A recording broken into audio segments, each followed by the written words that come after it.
성령의 감화하심으로 우리 마음의 온갖 생각을 정결하게 하시어 주님을 진심으로 사랑하고 주님의 거룩하신 이름을 공경하여 찬송하게 하소서.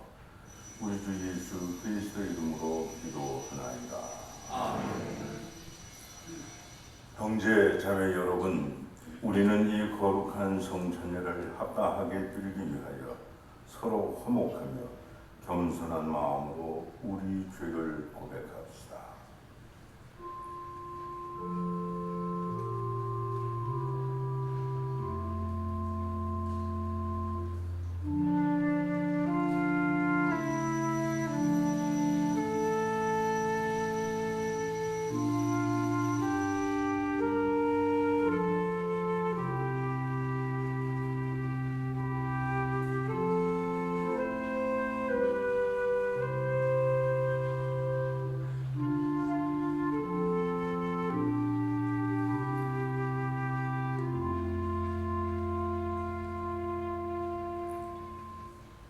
자비하신 하느님, 우리는 생각과 말과 행실로 주님과 유세의 죄를 지었으며 또한 자주 의무를 소홀하였나이다.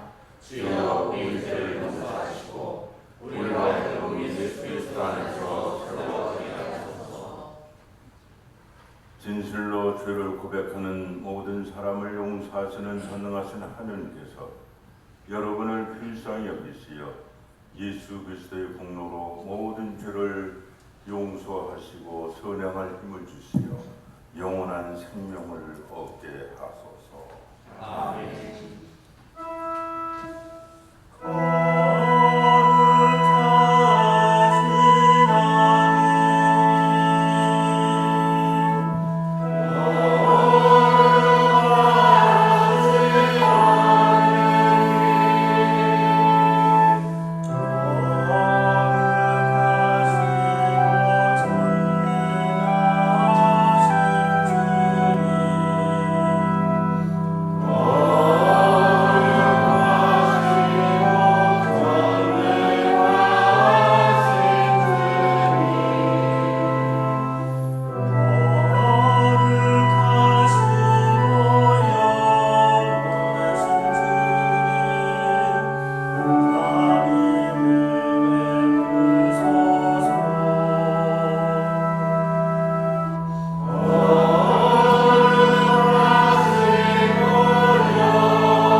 성자께서는 보잘것없는 사람 하나에게 베푼 자선로 주님께 행한 것이라 말씀하셨나이다. 이오니 우리로 하여금 이웃의 어려움을 늘 살피게 하시고 주님의 뜻에 순종함으로 하늘의 상을 얻게 하소서. 성부와 성령과 한 분 하느님이신 우리 주 예수 그리스도 이름으로 기도하나이다. 아멘.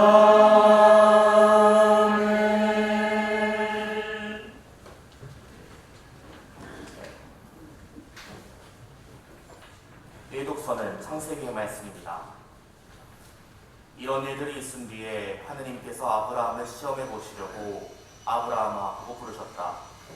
어서 말씀하십시오 하고 아브라함이 대답하자 하느님께서는 이렇게 분부하셨다.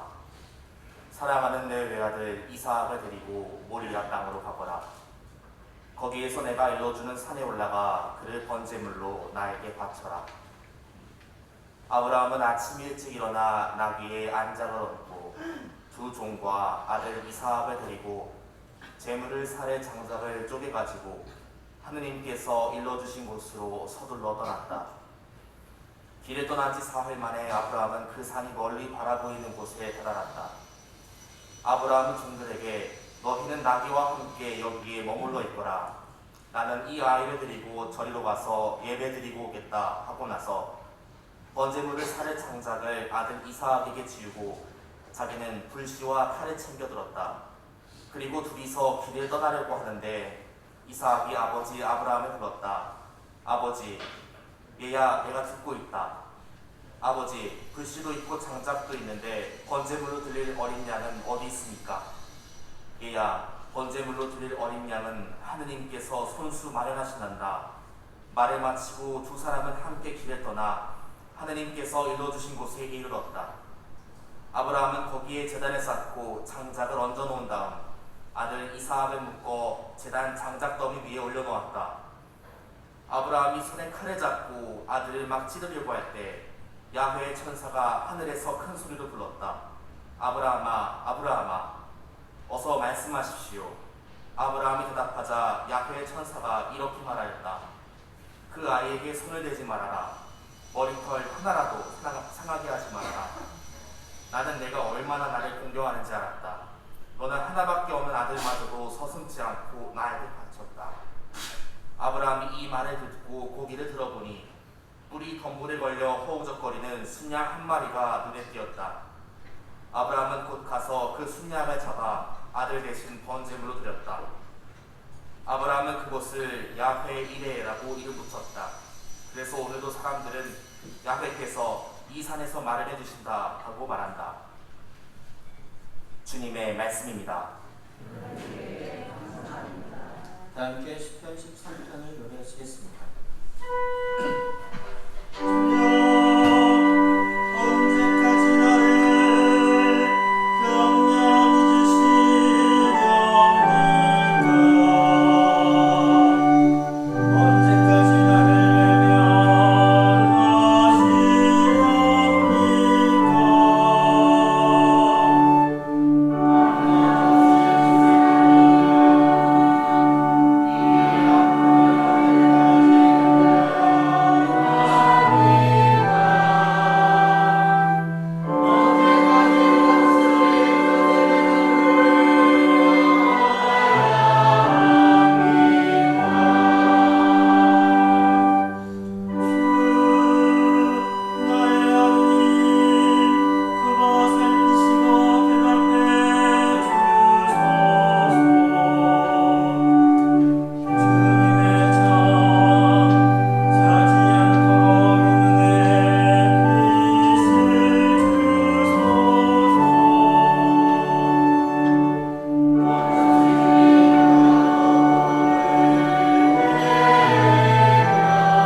기독서는 로마인들에게 보낸 편지의 말씀입니다. 함께 읽겠습니다. 그러므로 결국 죽어버릴 육체의 욕망에 굴복하지 마십시오. 그래야 죄의 지배를 받지 않을 것입니다. 또 여러분의 지체를 죄의 내막으로 악의 일과 결게 하는 일은 없어야 합니다. 오히려 여러분은 죽었다가 다시 살아난 사람으로서 여러분 자신을 하느님께 바치고 여러분의 지체가 하느님을 위한 정의의 도구로 쓰이게 하십시오. 여러분은 율법의 지배를 받는 것이 아니라 은총의 지배를 받고 있으므로 죄가 여러분을 지배할 수 없을 것입니다. 그렇다면 우리가 율법의 지배를 받지 않고 은총의 지배를 받고 있다고 해서 죄를 지어도 좋다는 말이겠습니까? 절대로 그럴 수 없습니다. 누구든지 자기 자신을 남에게 내맡겨서 복종하면 곧 자기가 복종하는 그 사람의 종이 된다는 것을 모르십니까? 죄의 종이 되어 죽는 사람도 있고 하느님께 순종하는 종이 되어 하느님과 올바른 관계를 가지게 되는 사람도 있다는 말입니다. 여러분이 전에는 죄의 종이었지만 이제는 진실한 가르침을 전해받고 그것에 성실껏 복종하게 되었으니 하느님께 감사할 일입니다. 그리고 여러분은 죄의 권세를 벗어나서 이제는 정의의 종이 되었습니다. 여러분의 이해력이 미치지 못할까 하여 이렇게 인간사에 비추어 말하는 것입니다. 여러분이 전에는 온몸을 더러운 일과 율법의 종으로 내맡겨 율법을 일삼았지만 이제는 온몸을 정의의 종으로 바쳐 거룩한 사람이 되도록 힘써야 할 것입니다. 여러분이 죄의 종이었을 때에는 여러분은 정의에 계속되지 않고 제멋대로 놀아났었습니다.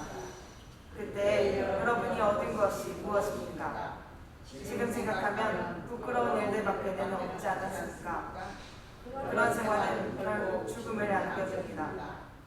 그러나 이제는 여러분이 죄에서 해방되어 하느님의 종이 되었습니다.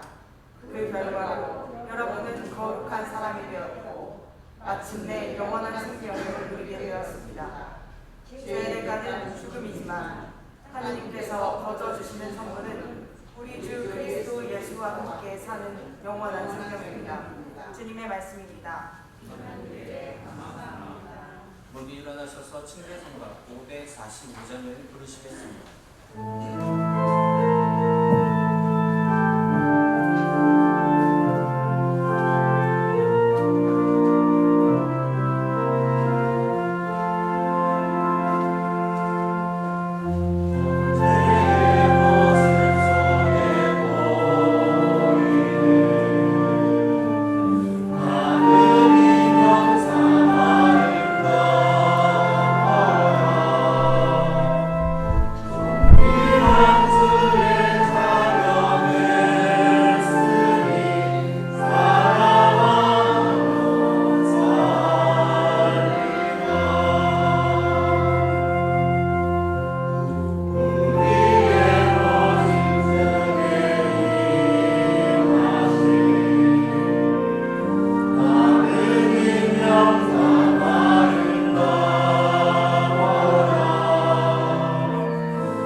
맞아들이는 사람은 나를 맞아들이는 사람이며 나를 맞아들이는 사람은 나를 보내신 분을 맞아들이는 사람이다. 예언자를 예언자로 맞아들이는 사람은 예언자가 받을 상을 받을 것이며 옳은 사람을 옳은 사람으로 맞아들이는 사람은 옳은 사람이 받을 상을 받을 것이다. 나는 분명히 말한다. 이 보잘것없는 사람 중 하나에게 그가 내 제자라고 하여 냉수 한 그릇이라도 주는 사람은 반드시 그 상을 받을 것이다. 이것은 주님의 복음입니다. 그리스도를 찬미합니다.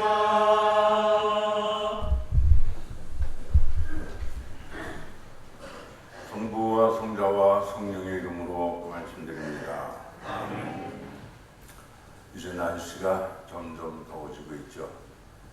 날씨도 더워지니까 좀 코로나 감염이 좀 한풀 꺾였으면 하는데 아직도 자꾸 곳곳에서 감염이 일어나고 있습니다.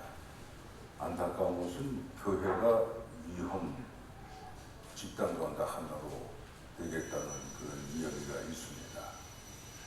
좀 말 좀 잘 듣죠. 뭐 그렇게 열심히 한다고 모임도 갖고 창문도 없는 곳에서 기도해 갖고 하니까 자꾸 허전한 것 같아요. 그래서 이번 여름에도 어느 장로교에서는 장로 무슨 선교대회 한다고 또 몇천 명 모이는 것을 또 한다 그래요. 이제 또 기관에서는 그걸 어떻게든 좀 막아보려고 합니다. 자, 우리 교회는 그래도 열심히 지침대로 소독도 잘하고 어제도 날 더움에도 불구하고 우리 성당에서 열심히 소독도 하고 잘 정돈됐습니다. 네, 여러분들도 이제 그 지침을 잘 지키면서 코로나가 좀 방식될 때까지 아니면 백신이라도 개발될 때까지 서로 잘 조심하면서 지내야 될 것 같습니다. 문제는 사회적 거리라고 하죠. 거리를 2m 이상 둔다는 겁니다. 근데 이건 서로 건강을 지키기 위해서 거리를 두는 건데 이게 자칫 잘못하게 되면 심리적 거리가 돼서 서로 멀어지는 관계가 될까봐 그런 걱정도 있답니다. 그래도 몸으로는 좀 떨어져 있지만 마음으로 더욱이 믿음으로는 서로 가까이 하나 되어 주님께 기도하는 여러분 되시기를 바랍니다. 우리가 드리는 기도 가운데 가장 많이 드리는 기도가 주기도문이죠. 왜 주기도문이라고 말하냐면 주님께서 친히 제자들에게 너희는 기도할 때 이렇게 하라 하고 가르쳐 주신 기도문이기 때문입니다. 주기도문에서 가운데 네 글자 중에서 가운데 있는 두 글자 기도를 빼면 무슨 말이죠? 그래서 기도를 자칫 잘못 생각하면 주문처럼 도깨비 방망이처럼 생각하면 안 된다는 겁니다. 자, 그래서 이 주기도문은 우리 신앙생활에 있어서 참으로 중요합니다. 공적인 예배를 드릴 때에 반드시 주기도문을 드려야 합니다. 또 개인적으로 기도할 때에도 주기도문을 항상 먼저 드리기도 합니다. 지난주에 말씀드린 것처럼 교부 터툴리아누스는 적어도 하루 7번 이상 주기도문을 바쳐라 라고 가르칠 정도였습니다. 왜냐하면 그렇게 길지 않은 이 기도문 안에 예수님께서 원하시는 당신의 뜻이 온전히 담겨져 있기 때문입니다. 그 가운데 하나가 하느님 나라에 대한 것입니다. 이렇게 기도하죠. 아버지의 나라가 오게 하시며 아버지의 뜻이 하늘에서와 같이 이 땅에서도 이루어지게 하소서. 아버지의 나라, 즉 아버지의 뜻이 이루어지는 곳이 바로 하느님 나라라는 것입니다. 그런데 하느님 나라가 어떠하다는 이야기는 없고 하느님 나라는 오는 것이고 이루어지는 것이라는 말씀뿐입니다. 사실 하느님 나라, 천국, 천당 하면 여러분들 무엇을 알고 싶으세요?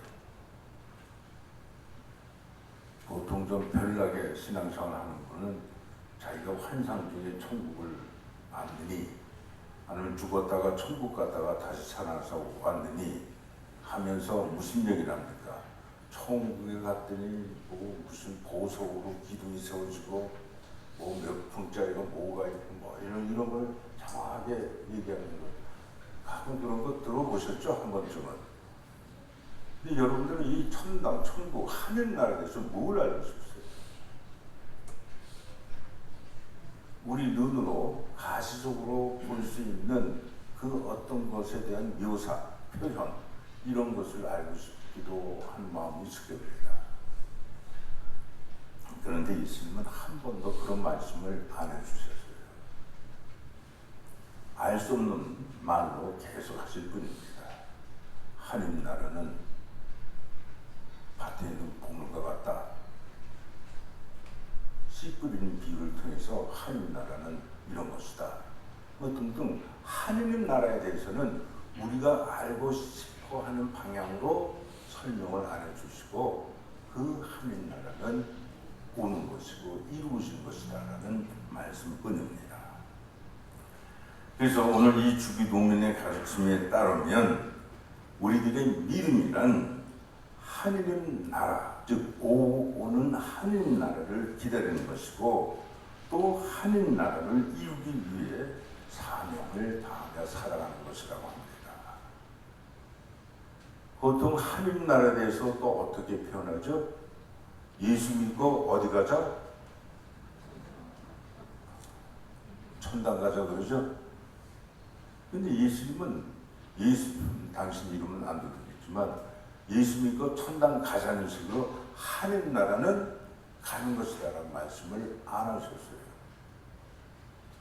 그러니까 이게 왜 60년대에 한국 기독교가 좀 뭔가 방향을 잘못 틀어서 길거리에 시뻘겋게 글자 붙이고 다니면서 예수 믿고 천당 가자. 그러니까 비아냥거리는 사람들은 그렇게 천당 빨리 가고 싶으면 지금 죽어. 뭐 이렇게 옆에서 그런 이야기하고. 자, 예수 잘 믿고 죽으면 천당 간다고 믿으십니까? 앞서 제가 이런 얘기니까 대답들 안 하고 계신 거 보세요. 단순히 예수 믿고 그렇게 믿다가 죽으면 천당 간다. 이런 것이 아닙니다. 그래서 주기도문에서 이 하느님 나라에 대해서 제가 오늘 이렇게 강조해서 설명드린 것은 하느님 나라에서 잘 보시라고 합니다. 하느님 나라는 오고 있고 하느님 나라는 이루어져야 된다는 겁니다. 오고 있는 하느님 나라를 기다리는 것이 대림절에 받았던 말씀들이죠.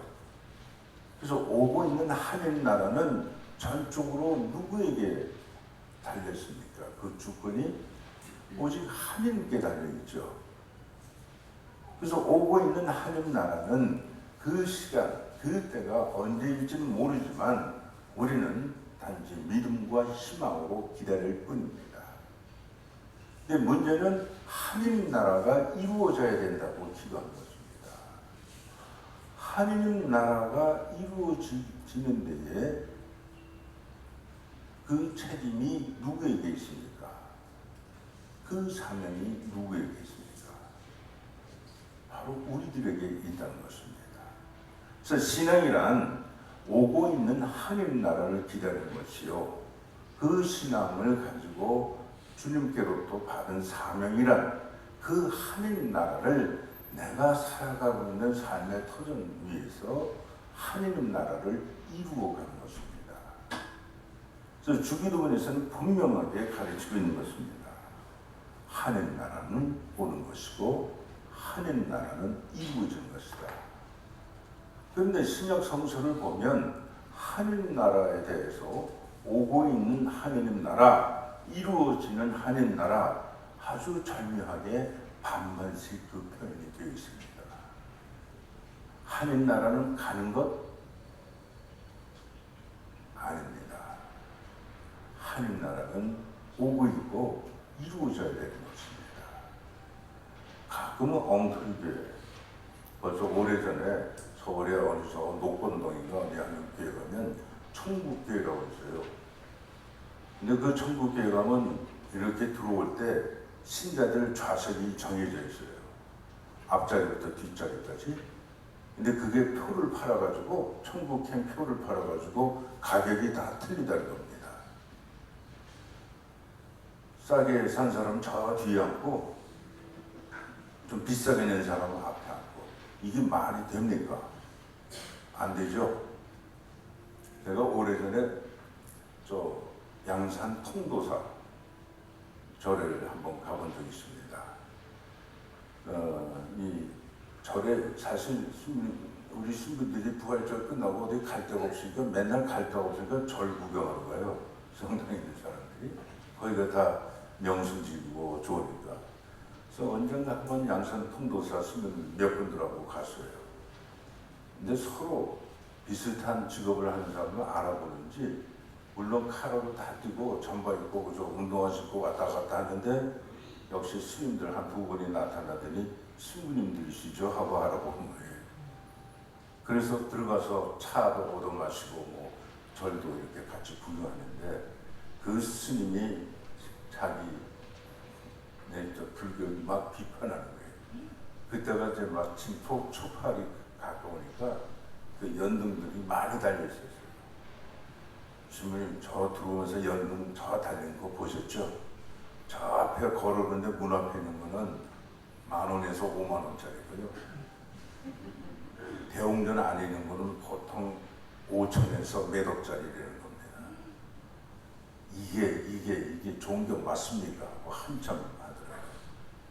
그냥 불만 많이 가진 스님인 것 같아요. 근데 이 스님이 뭘 담당하나더니 된장 만드는 거 담당하더라고요. 그 통도사 뒤에가 이 독이 뭐 몇천 개가 있어요. 그 된장 만드는 거 담당하는 스님인데 하여튼 한참 흉보더라고요. 어쨌든 그와 비슷하게 종교가 자꾸 이게 물질에 물들게 되면 천국행 표를 파는 것처럼 하늘나라를 가는 것처럼 이렇게 오도해가지고 소위 혹세무민으로 사람들을 유혹한다는 것입니다. 근데 하늘나라는 여러분 분명히 하세요. 절대 가는 것이 아닙니다. 내 발로 간다 아닙니다. 오고 있는 하늘나라를 맞이하도록 준비하는 겁니다. 그 준비하는 일 중에 하나가 하늘나라를 내 삶에서 하나씩 이루어 놓고 살아가는 것. 바로 이것이 신앙이라는 것입니다. 그래서 오늘 전해진 말씀들은 이 하느님 나라를 이루기 위해서, 하느님 나라가 이루어지기 위해서 무엇을 해야 되는가 하는 말씀입니다. 오늘 제1독서 창세기의 말씀이죠. 어떤 말씀입니까? 한 10분 전에 읽었으니까 다 잊어버리셨죠? 야훼 일에 대한 이야기입니다. 우리가 잘 알고 있는 아브라함과 이삭의 이야기입니다. 하나님께서 아브라함을 불러내신 다음에 그 믿음을 시험하려고 아브라함이 100세가 되어서 얻은 아들 이삭을 제물로 바치라 하십니다. 너무나 가혹한 일이지만 아브라함은 하느님의 말씀인지라 그대로 순종의 아들 이삭을 바치겠습니다. 산 밑에서부터 아들에게 장작 짐을 지게 하고 산으로 올라갑니다. 고대 사회에서 제물로 바친다는 것은 돌 제단 위에서 그 제물을 죽이라는 것입니다. 돌 제단 위에서 칼로 배를 갈라 피를 흘리고 하고 살을 태워 그 연기가 하늘로 올라가게 하는 것이 희생 제물을 바치는 고대의 제사 행위입니다. 100세가 넘어 얻은 아들에게 자신의 모든 희망과 미래를 걸고 있었기에 아브라함이 갖고 있었던 고통, 고뇌는 충분히 해낼 것 같습니다. 이렇게 가혹한 명령을 하신 하느님은 무엇을 의도하는 것일까? 물론 하느님은 아브라함의 믿음을 보시라 하신 것입니다. 하느님은 아브라함에게 그 아들을 주셨지만 당신보다는 그 아들에게 희망과 미래를 걸고 있는 것이 아닌가 하는 우려를 하신 것입니다. 그 아들을 주신 하느님에게 희망과 미래를 걸고야 있어야 하는 그런 믿음을 회복시키러 주시라 하실 것입니다. 75세의 고향을 떠나 100세가 될 때까지 계속 아브라함은 하느님께서 가라고 하시는 그 여행 순례길을 계속 걸어가고 있었습니다. 그래서 100세가 다 돼서 얻은 아들, 그 전까지는 자신의 미래를 하느님께 두고 살아왔는데 아들이 생기자 아들에게 자신의 희망과 미래를 걸고 있었던 것이죠. 어찌 보면 믿음이 하느님께로 향한 믿음에서 조금씩 아마 돌아서려고 하는 것인지도 모르겠습니다. 그래서 하나님은 너무하셨지 아들 이삭을 제물로 바치라는 겁니다. 죽이라는 겁니다. 그래도 아브라함은 순종할 수밖에 없는지라 아들에게 장차 짐을 지고 산으로 함께 올라간 것입니다. 아들을 돌제단 위에 눕혀놓고 움직이지 못하게 줄로도 묶고 넣었을 것입니다. 즉 바치려는 순간, 즉 칼로 배를 찌르는 순간 하나님께서 말씀하시죠. 그 아이에게 손을 대지 말라. 머리털 하나라도 상하게 하지 말라. 나는 네가 얼마나 나를 공경하는지 알았다. 너는 하나밖에 없는 아들마저 서슴지 않고 나에게 바쳤다. 이 말을 듣고 주변을 보니 이삭 대신 바칠 수 있는 숫양 한 마리가 묶여 있었습니다. 하나님께서 미리 준비해 주신 것입니다. 아브라함은 그 양으로 이삭 대신 은절로 바칠 수 있었습니다. 그래서 아브라함은 이것을 야훼 이레라고 불렀습니다. 곧 야훼께서 이 산에서 마련해 주신다라는 말입니다. 하나님께서 예비해 주시고 준비해 주신다는 뜻이 이제 야훼 이레가 된 것이죠. 하나님은 당신에 대한 아브라함의 온전한 순종과 믿음을 보시려 했던 것입니다. 하나님은 우리로 하여금 편안하게 안정을 누리고 즐길 수 있도록 그 어떤 보장하는 장치를 약속하지 않으십니다. 오히려 그 반대로 우리로 하여금 항상 깨어 있도록 하기 위해서 새로운 역사를 하도록 오히려 자꾸 재촉하십니다. 아브라함에게 아들 이삭을 바치라 하신 하나님의 뜻은 아브라함에게는 충격적일 수밖에 없습니다. 그 충격으로 아브라함은 깨어날 수 있었습니다. 이렇듯 당신의 계획을 이루기 위해서는 무엇보다도 깨어서 순종하는 믿음을 필요로 했던 것입니다.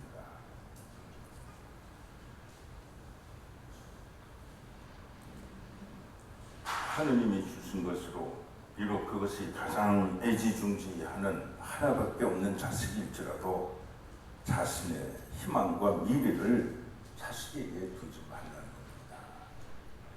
그것은 하느님 약속의 편지일 뿐입니다. 오직 우리들의 희망과 미래는 하느님에게 있음을 깨우치라는 것입니다. 하느님께 충성한 성인들은 세상적인 축복을 많이 받고 모든 일들이 잘 풀려나가서 하느님께 충성한 사람들이 아닙니다. 가혹할 만큼 엄청난 고통과 고뇌 속에서 모든 것을 하느님께 의지하고 순종한 사람들이었습니다. 그래서 하느님께만 의지하고 순종해야 되는 것이 하느님의 뜻이 이루어지는, 하느님 나라가 이루어지는 그 사명을 이룰 수 있는 것입니다. 자, 두 번째는 사도 바울이 오늘 제2독서 로마서에서 말하고 있습니다.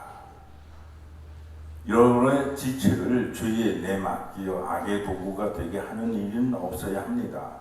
오히려 여러분은 죽었다가 다시 살아난 사람으로서 여러분 자신을 하느님께 바치고 여러분의 지체가 하느님을 위한 정의의 도구로 쓰이게 하십시오.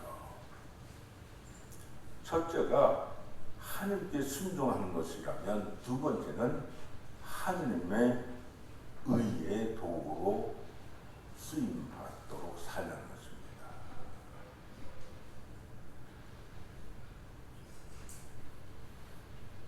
성 프란시스의 평화의 기도 아시죠? 평화의 기도. 또 예수님께서 말씀하신 진복 8단, 8가지 행복, 9가지 행복을 말하고 있습니다만은 그 행복의 첫 번째가 이제 평화를 좋아하는 사람은 행복하겠습니까? 평화를 위해서 일하는 사람이 행복하겠습니까? 좋아하는 사람이 아니라 평화를 위해서 일하는 사람이 행복한 것입니다. 그래서 이 두 번째 말씀은 내 삶에 허락된 모든 것을 어떤 도구로 사용될 수 있도록 살아갈 것인가 하는 것입니다. 우리가 사는 이 세상에서 하느님의 계획과 그 뜻을 이루어가는 도구로서 자기 자신을 바쳐야 하는 것입니다. 오직 세속적인 삶을 위해 내 삶을 그 도구만 삼지 않고 하느님의 계획을 위하여, 즉 하느님의 나라가 이루어지기 위해서 내 자신을 하느님의 도구로 삼으라는 것입니다. 이것이 이제 두 번째 이유입니다. 세 번째 말씀은 복음서를 통해서 전해주신 말씀입니다. 오늘 복음서 말씀은 불과 3절에 불과합니다. 아주 짧지요. 나를 맞아들이는 사람은 나를 맞아들이는 사람이며 나를 맞아들이는 사람은 나를 보내신 분을 맞아들이는 사람이다. 예언자를 예언자로 맞아들이는 사람은 예언자가 받을 상을 받을 것이며 옳은 사람을 옳은 사람으로 맞아들이는 사람은 옳은 사람이 받을 상을 받을 것이다. 나는 분명히 말한다. 이 보잘것없는 사람 중 하나에게 그가 내 제자라 하여 냉수 한 그릇이라도 주는 사람은 반드시 그 상을 받을 것이다. 자, 이 말씀은 무슨 말씀일까요? 앞에 있는 두 말씀과 잘 이어지는 말씀일까요?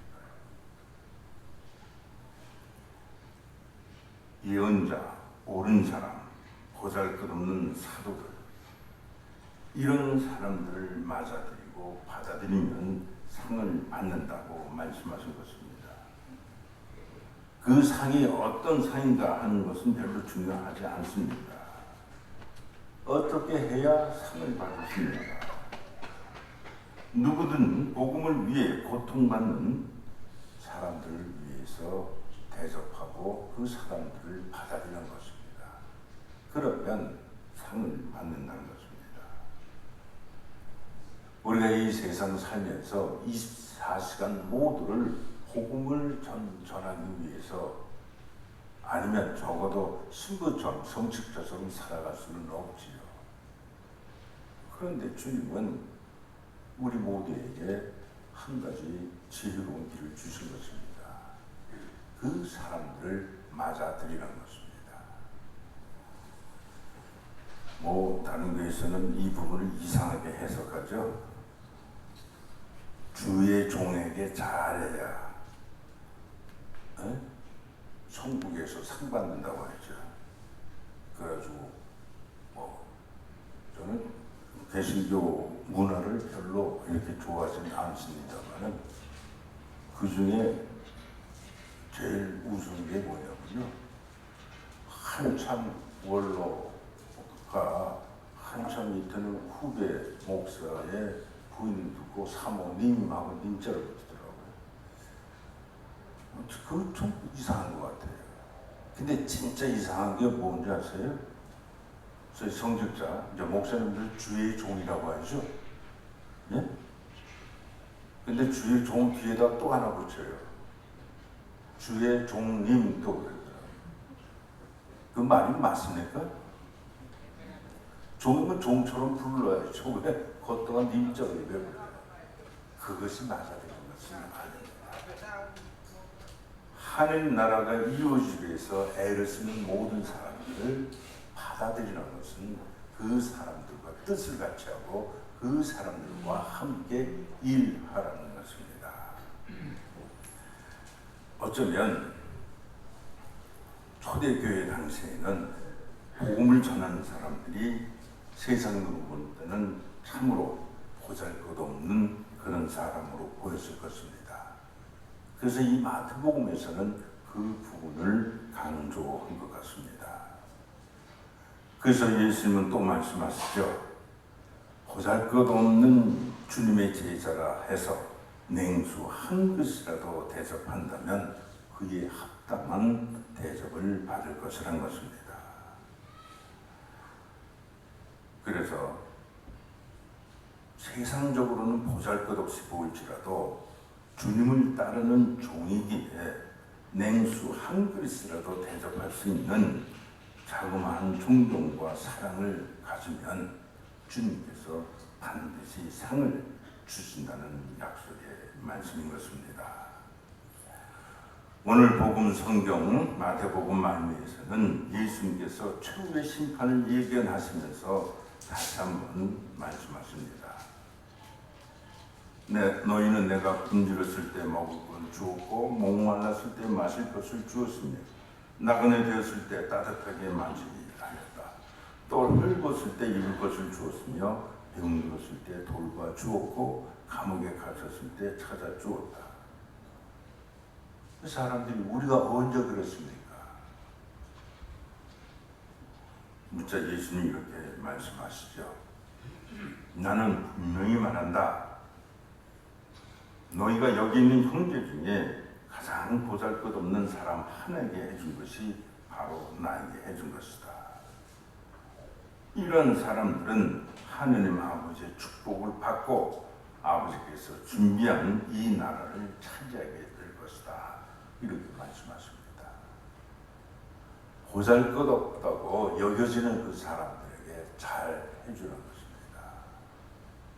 우리가 사는 이 세상은 참으로 분열되고 차별이 있고 세상이 점점 혼란스러워지죠. 여러분도 뉴스를 통해서 잘 보셨죠? 미국의 인종차별이 아직도 있습니다. 말도 안 되는 흑인의 죽음이 있었습니다.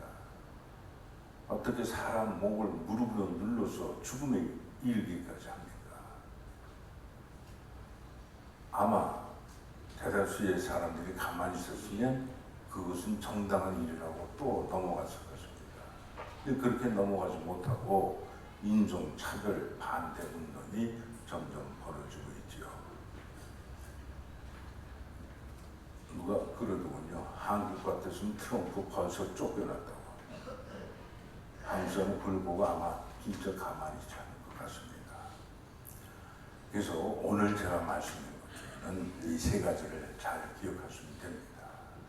하나님께 순종하고 하나님의 도구로 우리가 살아가고 무엇보다도 보잘것없는 사람, 특별히 보잘것없지만 하나님의 도구로 사용돼서 사는 사람들을 잘 하라는 겁니다. 이것이 내가 살아가는 현장에서 하나님 나라를 이루어준 것입니다. 마지막으로 이 이야기를 드리죠.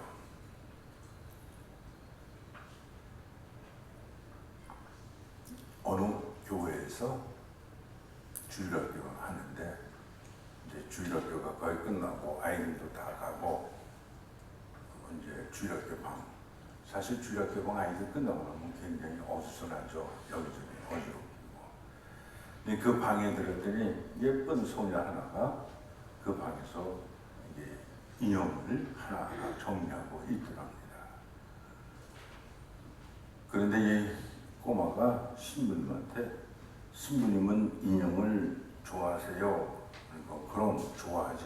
또 사랑하세요? 그러니까 그래 사랑한다 그랬습니다. 그래서 이 말을 듣자마자 아이는 뛰어가서 인형을 한 권 가지고 옵니다. 이 중에서 어떤 인형을 제일 사랑하세요? 아니 나는 신부님은 저부터라도 그랬을 겁니다. 제일 예쁘게 생긴 인형을 하나 골라서 이게 제일 예쁘고 이 인형을 사랑한단다. 그랬더니 그래서 이 신부님은 꼬마에게 그럼 너는 어떤 인형이 제일 예쁘니 골라봐라 했더니 이 꼬마가 신부님 내가 말해도 웃지 않는다고 약속해 주세요. 그래 약속하지. 그러자 소녀는 인형을 하나 골라왔는데 이것이에요. 그 인형은 머리가 빠지고 코가 깨어졌으며 한쪽 뺨에는 상처가 나고 한 다리 한 팔이 없는 인형을 골라왔습니다. 신부님은 이 소녀의 의의 행동에 당황하면서 왜 하고 이렇게 물었습니다. 그래서 그 꼬마가 이렇게 대답했습니다. 왜냐하면 나는 만일 나마저 얘를 사랑하지 않으면 아무도 이 인형을 사랑하지 않을 것이기 때문이에요. 대답했다. 그 대답을 듣고 예수님은 성당 안으로 이렇게 들어오면서 이런 묵상을 했다고 합니다.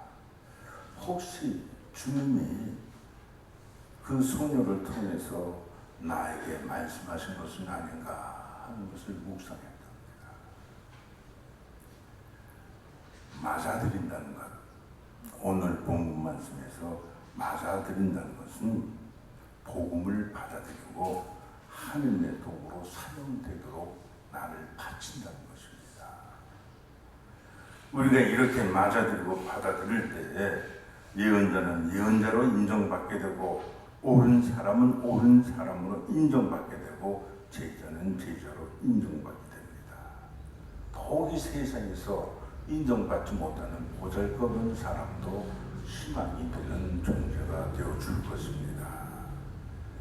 하느님의 꿈이, 하느님의 계획이 이루어지기 위해서 오늘 성경 말씀이 주는 가르침을 깊이 새겨드시기 바랍니다. 우리의 희망과 미래는 우리의 자식에게 있는 것이 아니라 우리의 희망과 미래는 누구에게?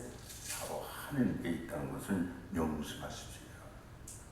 그래서 그 하느님께 오직 순종하고 헌신하며 살아가는 것이 바로 우리들이 해야 하는 몫입니다. 그리고 두 번째는 우리 자신을 하느님의 도구로 바치는 것입니다. 하느님의 도구로 바쳐서 하느님의 뜻이 이루어지도록 해야 하는 것입니다.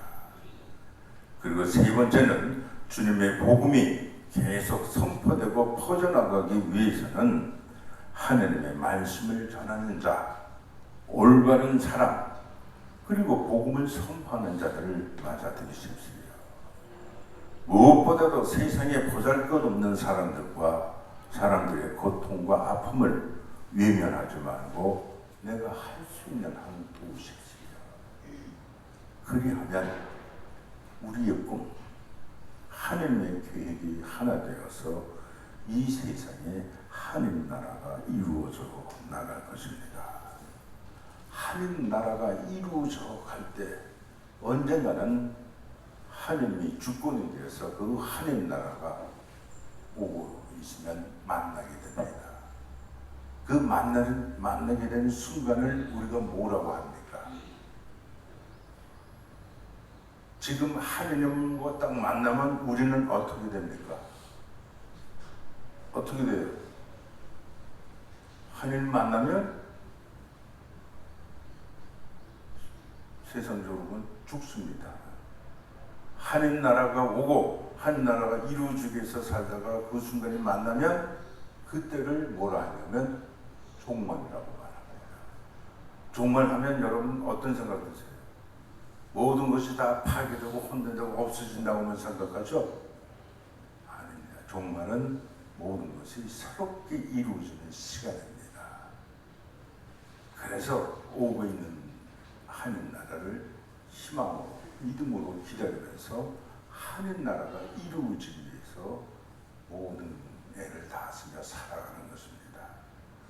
그래서 오늘 말씀을 통해서 하느님 나라가 이루어지기 위한 소중한 도구로 살아가시기를 간절히 기원합니다. 성부와 성자와 성령의 이름으로 말씀드렸습니다. 아멘. 우리의 신앙 고백 니케 성경을 마칩니다. 우리는 믿나이다.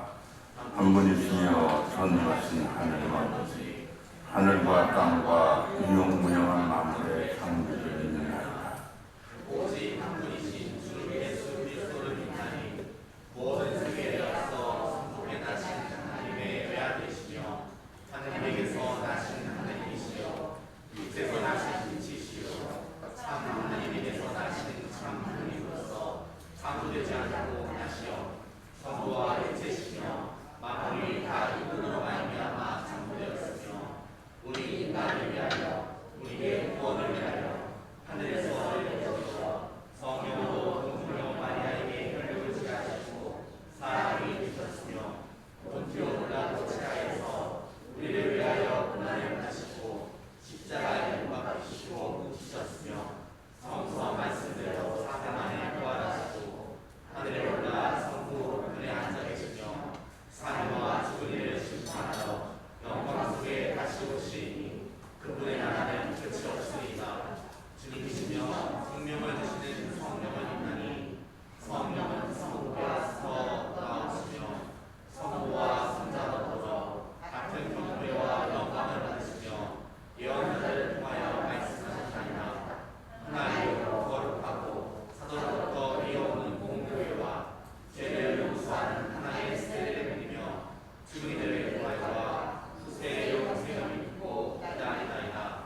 세상을 위하여 기도합시다.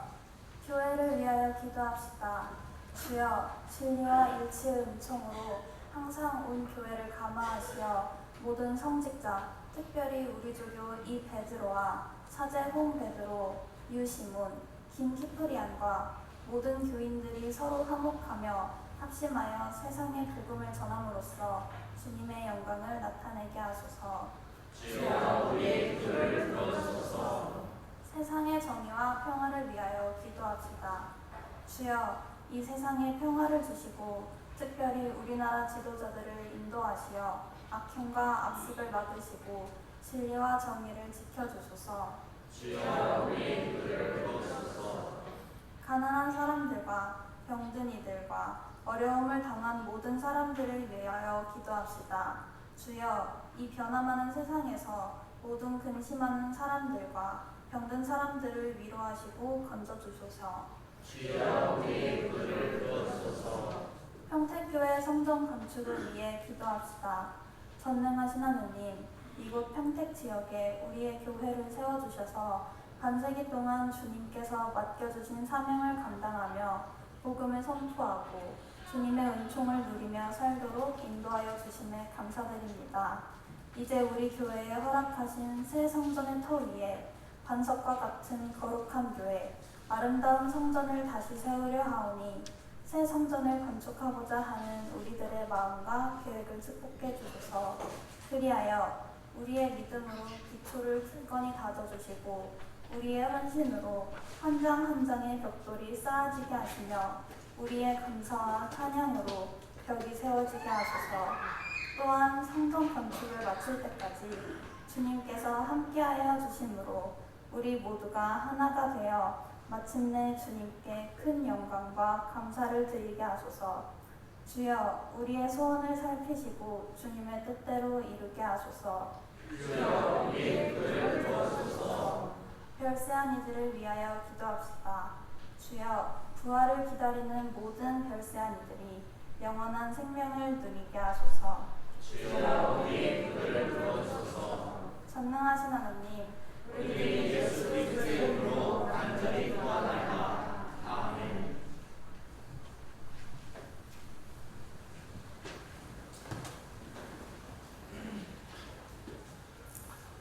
우리는 다 함께 그리스도의 몸을 이루고 있으며 각 사람 그 지체입니다. 그리스도께서는 자신을 희생하여 평화를 이룩하셨으니 우리는 하늘 안에서 하나가 됩시다. 주님의 평화가 여러분과 함께 서로 평화의 축복을 나눕시다.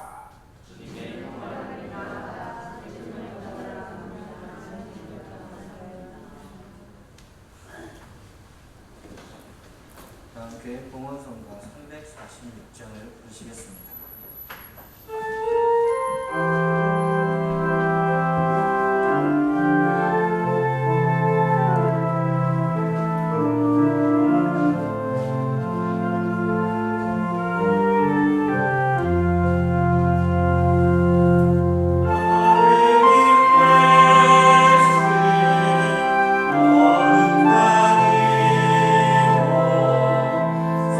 성령이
주께서 주신 것이기에 우리가 받은 것을 하느님께 바칩니다. 주여 이것으로 당신의 복음을 세상에 전파하게 하소서. 아멘. 주님께서 여러분과 함께 또한 사제와 함께 하소서. 마음을 높이 주님께 올립니다. 우리 주 하느님께 감사합시다. 마땅하고 옳은 일입니다. 전능하신 하느님, 우리 주 예수 그리스도를 통하여 아버지께 언제 어디서나 감사와 찬양을 드리는 참으로 옳은 일이며 우리의 기쁨입니다.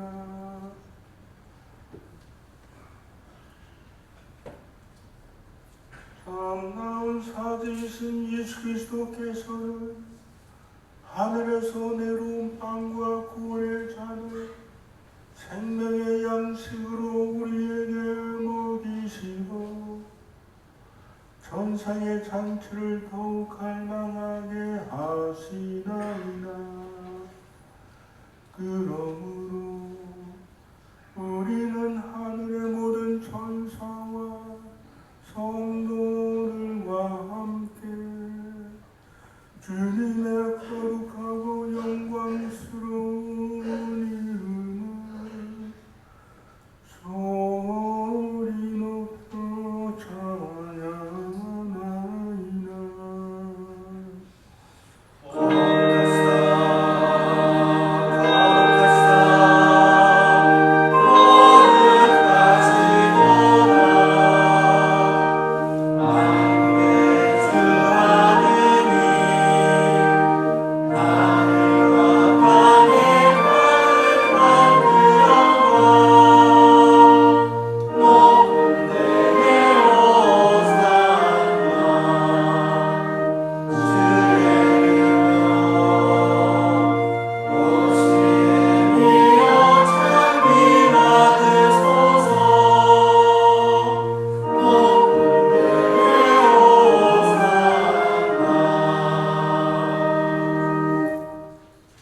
모든 영광을 받으실 전능하신 하느님, 지극한 사랑으로 외아들 예수 그리스도를 이 세상에 보내셨으며 그리스도께서는 우리의 구원을 위하여 십자가에 달리시고 세상의 죄를 없애기 위하여 자신의 몸을 단 한 번 온전한 희생 제물로 드리셨나이다. 또한 그 고귀한 죽음을 기념하도록 성천의 제사를 세우시고 다시 오실 때까지 일을 행하라 하셨나이다. 자비하신 하느님, 이제 우리의 기도를 들으시고 이 빵과 포도주를 성령으로 거룩하게 하시어 우리를 위하여 주 예수께서 말씀하신 구원의 신비가 이루어지게 하소서. 그리스도께서는 순환하시기 전날 밤에 빵을 들어 감사의 기도를 드리신 다음 빵을 떼시고 제자들에게 나누어 주시며 말씀하셨나이다. 받아 먹으라. 이것은 너희를 위하여 주는 내 몸이니 나를 기억하여 이 일을 행하라.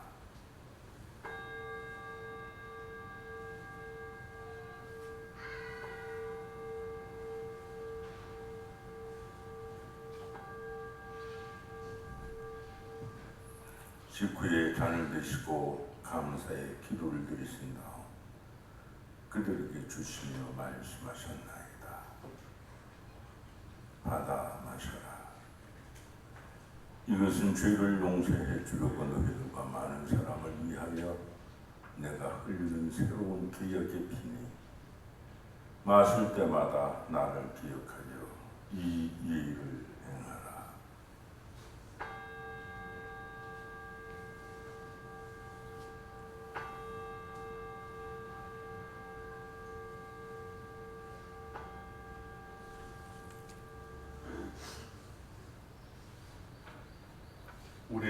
신앙의 신비를 선포합니다.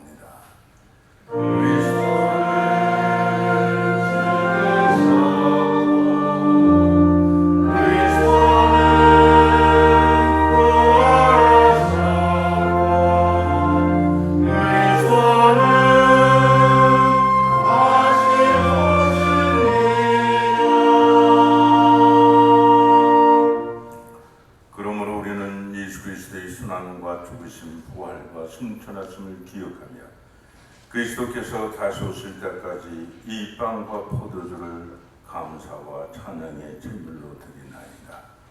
간절히 구하오니 정성을 다해 드리는 우리의 감사를 받으시고 온 세상의 교회가 예수 그리스도의 순환과 죽으심으로 이루신 구원의 은총을 얻게 하소서.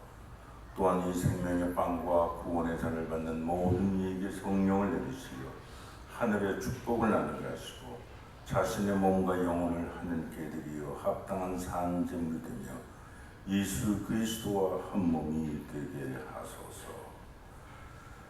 전능하신 하느님을 그리스도를 통하여 그리스도와 함께 그리스도 안에서 성령과 하나 되어 온갖 영예와 영광을 영원토록 받으시나이다.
우리는 이 빵을 떼어 주님의 성체를 나눕니다.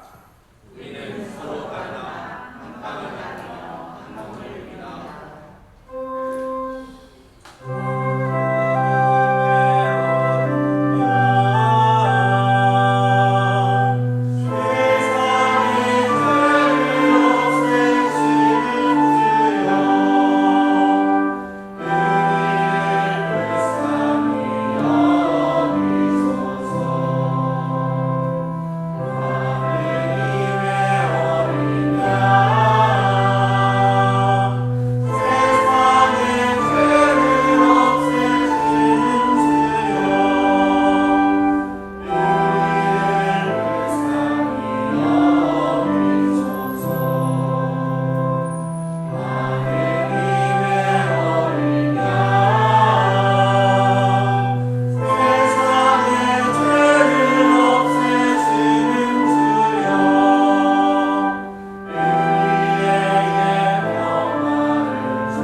세상의 죄를 없애시는 하느님의 어린 양이 여기 계시니 이 성찬에 초대받은 이는 복되도다.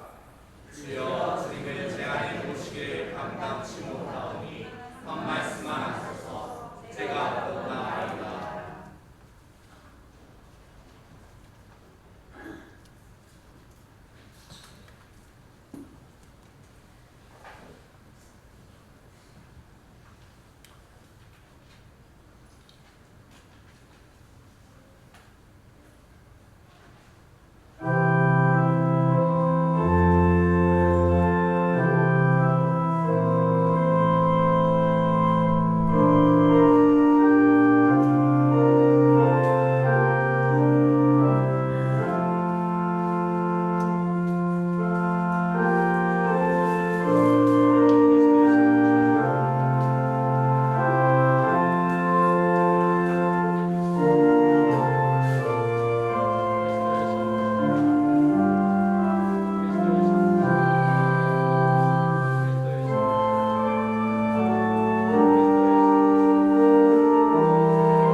영원하신 하느님, 천상의 양식을 받고 왕이신 그리스도의 지휘 아래 악과 싸우는 우리로 하여금 주님과 함께 승리하여 그리스도의 영광에 참여하게 하소서. 우리 주 예수 그리스도 이름으로 기도하나이다. 아멘.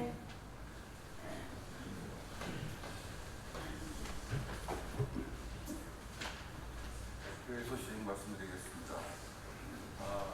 우리 2020년 그 맥주 감사주의를 갖다가 7월 5일, 7월 첫째 주에 지키게 됩니다. 특별히 코로나 사태를 인해서 어려운 가운데도 지난 반년 동안 가정과 교회에 복을 내려주신 주님께 감사드리고 남은 한 해를 주님께 맡겨드린다는 그런 다짐의 시간을 가지시고 정성껏 참여해 주시기 바랍니다. 그리고 몇 번을 그 전에 드릴 기회가 있었지만은 저희 교회가 신축을 갖다 하게 되면서 300평을 갖다 일단 대토를 받았는데 부지가 너무 협소해서 200평을 갖다 추가로 구입을 하였습니다. 그와 관련해서 1교 1평 동원운동을 갖다 하기로 결의가 되었습니다. 교우 여러분들의 많은 기도와 참여를 부탁드리겠습니다.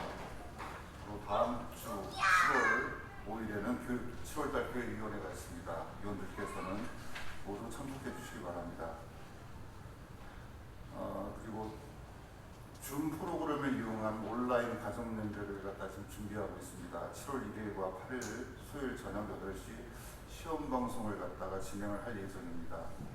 줌 프로그램을 갖다 이용하실 수 있는 사용자들께서는 꼭 참여해 주시고 7월 12일 주일 감사 성찬 내후 스마트폰 교실에서 사용법을 갖다 알려드리도록 하겠습니다.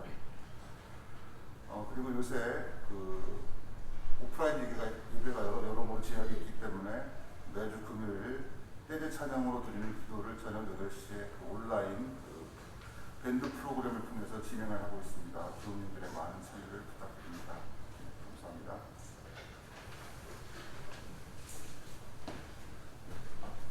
예, 광고 말씀 감사드립니다. 앞서 광고 드린 대로 다음 주를 맥주 감사절을 지냅니다. 보리 농사, 보리도 보기 힘든데 맥주 감사절 무엇인가 하겠지만 이제 구약 성서의 절기 지키는 전통과 또 한 해의 절반을 보내면서 그 감사를 지키기 위해서 맥주 감사 주일로 다음 주 삼습니다. 그래서 기도하면서 또 감사하는 게 드릴 수 있도록 준비해 주시기 바랍니다. 그리고 공식적으로 여러분께 처음 이제 그 광고 말씀을 드립니다. 사실 자꾸 이게 늦어지고 있습니다. 우리 교회 때문에 늦어지는 것이 아니라 이 사람들 시공사, 시행사 이 사람들이 일 처리 방식 때문에 자꾸 늦어진 것 같습니다. 그래서 지금쯤은 벌써 시작을 했어야 되는데 시작도 못하고 해서 자꾸 늦어지고 저한테 말을 한 지가 벌써 1년이 지났어요. 그래서 작년 6월 달이면은 허가가 다 끝나는 걸 알고 적어도 지난해 여름에는 아주 시공할 수 있다고 여겨졌는데 아직까지도 시에 허락을 받는 신청도 안 하고 있습니다. 그래서 우리가 자꾸 늦어지기 때문에 그래서 이 건축 도면이나 전체 건축 비용이나 이런 것은 아직 산정이 안 나오지만 2년 전 이제 우리 교회에서 결정한 것은 200평을 더 구입하기로 했습니다. 이제 이번 기회가 아니면은 구입하기가 어려워서 구입했습니다. 그냥 이런 참고로 말씀드릴게요. 그 전에 주유소 있었죠? 주유소가 땅으로 이제 보상받고 나간 모양이에요. 그 땅이 보상받고 이게 이 땅으로 이제 환지를 받았는데 평당 2천만 원인가 2,500만 원을 팔고 나갔대요. 물론 저희 교회 땅이 그렇다는 건 아닙니다. 저희 교회 땅도 시행사하고 협상을 해가지고 한 400여만 원 돈에 분양되는 거를 250만 원 정도에 저희들이 구입하려 한 겁니다.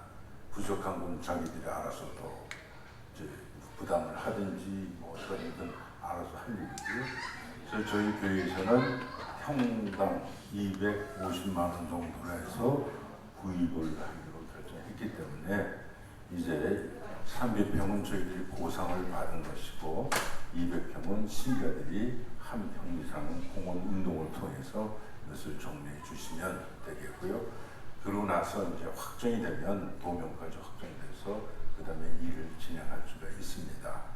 그래서 다음 주에 교회위원회가 있습니다. 그래서 제가 이제 마지막 교회위원회를 주관하고 나갈 텐데 특히 이 건축 문제에 대해서 매듭을 지어야 되기 때문에 다음 주에는 교회위원회 그리고 건축위원들까지 모두 참석하셔서 다음 주에 교회위원 및 건축위원회를 함께 이렇게 갖도록 하겠습니다.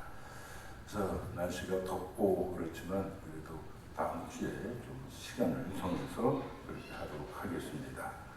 특별히 자꾸 이게 늦춰지니까 저희도 자꾸 탄력도 있고 동력도 있고 언제 되나 하고 여러분들이 많은 걱정일 것 같습니다. 근데 저희 교회가 잘못하거나 한 건 없습니다. 단순히 시행사, 시공사 이쪽에서 일 처리를 잘못하고 있는 것 같습니다. 그래서 뭐 신청은 넣을 겁니다. 저한테 얘기한 지 거짓말한 지가 벌써 1년이 됐어요. 그래서 저도 그냥 안 넘어가고요. 1년 동안 지체된 것에 대해서 책임을 제가 묻으려고 합니다. 그래서 그 책임 묻고 이제 뭐 지금 얘기로는 신청하면 바로 통과되니 뭐니 하는데 그것도 두고 봐야 될 것 같고요. 어쨌든 제가 있는 한은 제가 할 수 있는 책임을 다하도록 하겠습니다. 자, 이 코로나 조심해 주시고 무더운 여름 건강 조심하시기 바랍니다. 자, 그럼 모두 일어나셔서 축복기도와 파송성도로 마치도록 하겠습니다. 주님께서 여러분과 함께 또한 사시와 함께 하소서. 하느님의 무한하신 평화가 교우들과 함께 하시어 우리 주 예수 그리스도의 사랑 안에 항상 머무르게 하시고 전능하신 하느님 성부와 성자와 성령은 여러분에게 강복하소서.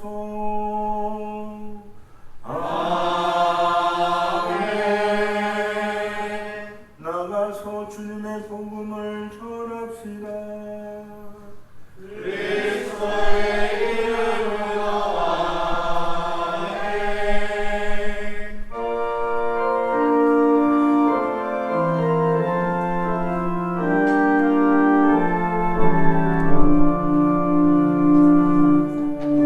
우리는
마르타에 잠깐 회의 있으니까 나가주세요.